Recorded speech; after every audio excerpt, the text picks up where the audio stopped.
Resident Evil Revelations was a Capcom game for the 3DS that showed the potential of releasing full-on console games on the small handheld, and it did it well. But was it really scary? The answer is no. In fact, it's more hilarious than scary, like a terrible B-rated horror movie. Sorry guys, but I get more fear and anxiety from a playthrough of Five Nights at Freddy's than I ever did from this. But does that mean this game is therefore uninteresting and not worth playing? And what about the HD port that I'm playing? Is it worth trying out on a more modern rig? Well, let's find out. Anyways, my name is Tommy the Game Master, and welcome to one of my reviews. If you like this, please leave a like and subscribe. I guess the story takes place right after Resident Evil 4, but basically some progressive, man-made, on-the-water, solar-powered utopia named Terra Grigia was attacked by a terrorist group, Veltro, who released a T-Abyss virus that turns people into alligator monsters, or these weird, silly-looking abominations called ooze. To keep the virus from spreading, the U.S. government-run FBC turned some solar array on the city, basically turning it to ashes. A year later, the UN-backed Bioterrorism Security Assessment Alliance, the BSSA, noticed that the mutated fish people and fish corpses are showing up on the beach near Terra Grigia's ruins. Chris Redfield and his partners are missing over the Mediterranean Sea and trying to find out if Veltro is still in operation. Jill Valentine and her partner Parker are sent out to find the missing Chris and stop Veltro. Unfortunately, Chris is in the mountains and is doing fine. And the ship is, well, a trap. Sprawling with these, again, comically looking monsters called BOWs that are also nicknamed oozes. Parker and Jill must fight off the quote-unquote zombies while trying to uncover the truth about Terra Grigia incident that happened a year ago. The story plot is okay. It's not scary, but there's enough mystery and each stage ends on a good enough hook to keep me playing to find out what's going to happen next. Except for a few jump scares here and there, I wasn't exactly spooked at all. I'm sorry, but these things that are called oozes, what do they do?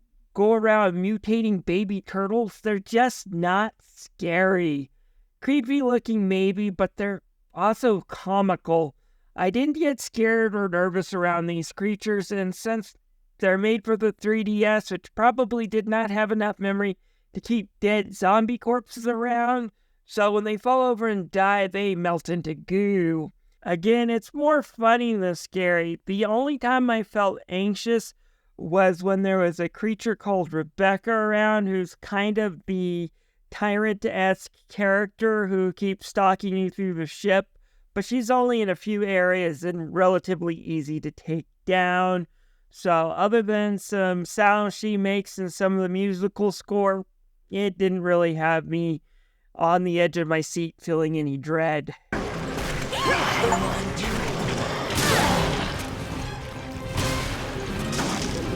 Oh, can I also take another quick barb at this game? For a bioterrorist organization, you think they would be a bit smarter?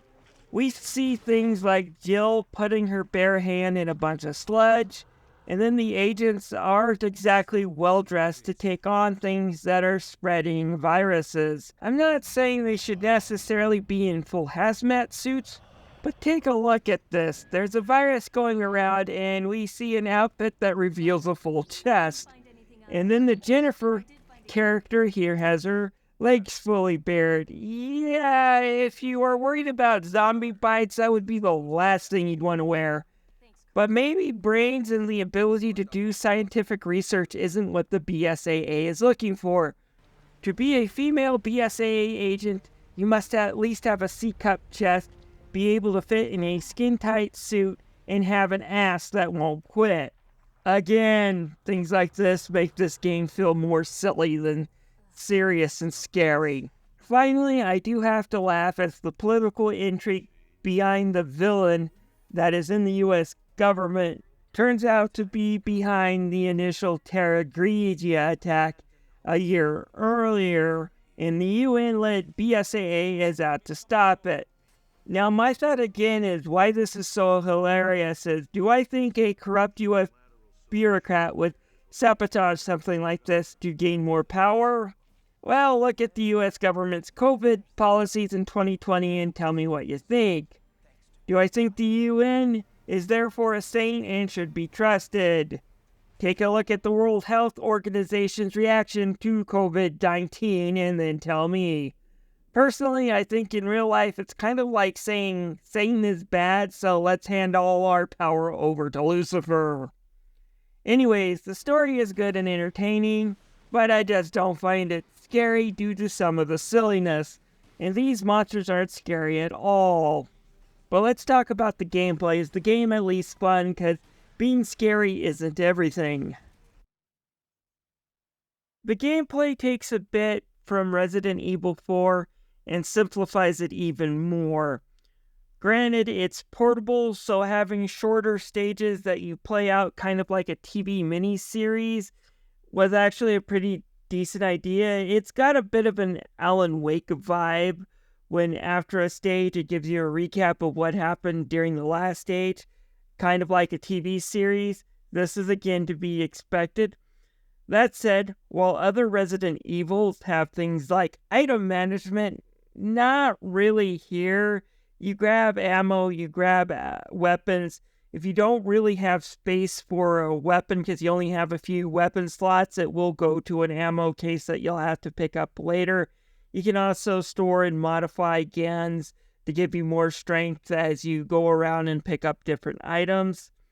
Again, if you're looking for more strategy in your survival horror, you're not going to find it here. This was obviously meant to be about the suspense of the story in more or less an action game, rather than about survival and real horror. And like Resident Evil 4, you press one button to slow yourself down and then aim and shoot your weapon. Aiming slows you down, but you don't stop, and there's also a purposely wonky dodge system in the game. I felt that it served its purpose well and was kind of fun. My only complaint is the Y button is for healing. Yeah, despite that it looks like kind of your typical action shooter, where the health on your screen just kind of has it filling up with blood and then losing color and then you die. The characters don't auto-heal. You have to find herbs or scan enemies for health refills, which you can use quickly by pressing Y. The problem is the switch weapon button on a lot of action games. Yeah. There are so many times where I went to try to switch my weapon, forgot it was on the shoulder pad, and ended up healing myself. And I used a lot of items on that, but I guess it's my fault for being a Halo fan. Anyways, beyond that is your typical Resident Evil run around, explore areas, solve a few minor problems, and grab keys to get to new places. The world is a bit more on the open side, and once you unlock an area of the ship, you can freely explore around it to find any missing guns, ammo, and power-ups that you might need to find. The ship, which is a luxury liner, does have some interesting areas, from your typical ship on the outside, to crew quarters, to casinos, and hotel lobbies, to, of course, underneath the ship belly, like the engine room. They're all unique. And yes, they can get a bit claustrophobic when fighting these goofy goobers here, so it keeps you from getting bored. And just when you have enough of the ship, the game will jump to a story section with Chris, or one of these IT tech bozos, scouting another area on land just to shake things up. In the end, when it comes to the gameplay, I was never really scared, but I was never bored or frustrated either. I did die a few times from carelessness, but the game is far from being super hard. The difficulty on the basic setting was just right for me. The game's not the most memorable, but it's not bad. And before we move on to the technical story and graphics, if you're enjoying this video, please leave a like and subscribe. When it comes to this game's looks, it's important to state that this game was originally meant for the 3DS. And it does look like Capcom did do some work on the HD upgrade. This is not half-assed per se. I think it looks better than the HD upgrade to the original Devil May Cry, but it's not a remake by any stretch of the imagination. The graphics have been properly upraised, there's no jaggy imagery or anything like that. It was a 3DS, so when it comes to the environment and overall look of the game could have been a lot worse with its look. What comes back and bites the HD console port in the ass, though, is the characters' design models. These are early PS3 and Xbox 360, looked right at home on the 3DS. On a big screen computer or on the PS4 or on a modern rig playing Extreme version, this really does look a bit dated, and the animation, especially during the cutscenes, looks stilted. Don't get me wrong, I have seen way worse, but this game's characters and cutscenes don't look right. They look off, and the game could have done a bit better with its upgrades. The game, except under intense situations, the soundtrack stays pretty quiet. After all, it's supposed to be a quote-unquote horror game. So, sound effects and eerie noises take up most of the soundtrack. Again, there were one or two times it raised my anxiety, especially when this female zombie character starts stalking the crew, but again, she's not scary or that hard to deal with. More like a PETA problem than full-blown scary. When she pops up, you're in for a small fight.